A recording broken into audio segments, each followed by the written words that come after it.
Kunal, welcome. Good morning. What are you expecting?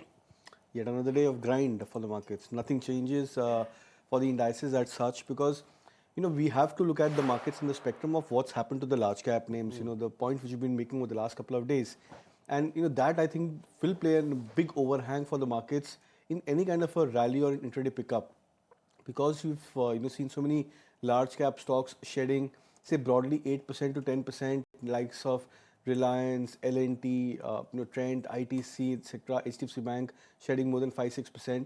So when you have so many large cap Nifty 50 stocks ebbing off from their previous major highs or swing highs, as the case may be, you're bound to see an impact on the index.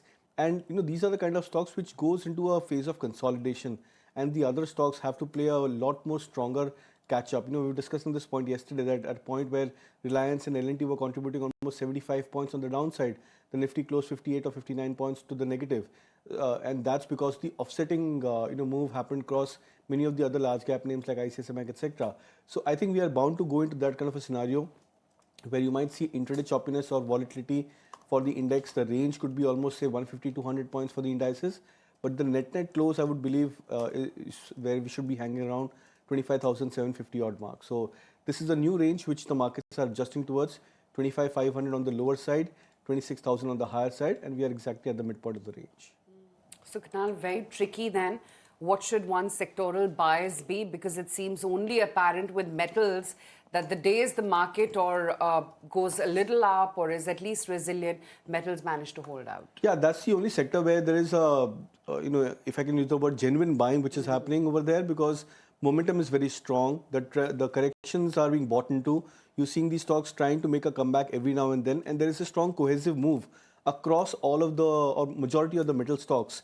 Right from the likes of JSW Steel, Tata Steel, going towards the likes of Jindal Steel, Vedanta, SAIL, etc. So I think that's a very strong indication that we are seeing this move being a lot more stronger across all or major of the metal counters. That's an index which I believe would continue to look attractive. Tata Steel and JSW Steel are the two ones which I would believe traders could look at fresh buy even at current levels.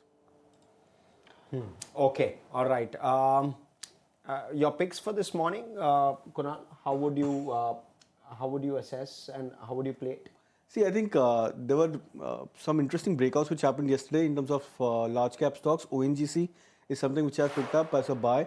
The stock looking attractive because of the fact that the stock has confirmed a swing breakout on the daily charts, breaking past about the previous resistances, just about closer to 240 plus levels. So would look out for targets in the range of 250. Stop loss could be kept at 238 for ONGC. And the other stock would be a bit of a high risk or a high beta call. It's a buy on Tata Elxsi. The fact that the stock has confirmed a breakout above its 200-day moving average, and that too on the back of some extremely encouraging and strong volumes. So would look out for targets in the range of 59.90. Stop loss at 5,650.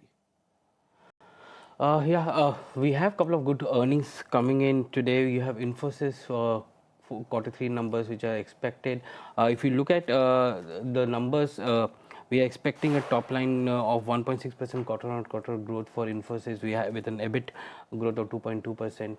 Of course, PAT would be a number which we should not be considering because of the extraordinary item that will come because of the labor code. But what the street is going to very clearly look at is the guidance for the full year. They have guided for 2 to 3% so far. If there's the guidance increase on the upper end, then you can see some kind of activity coming in into Infosys stock. Otherwise, Q4 is supposed to be a very seasonal quarter with respect to software, so it's going to be a challenging one for them. So they've been narrowing the guidance from 1 to 3% to 2 to 3%, and now the street is expecting that given the kind of momentum or the kind of performance which HCL Tech has done, Infosys may increase its guidance at the upper end of the band. So that's something which we need to keep a close eye on there. Kunal, Infosys, how is it looking?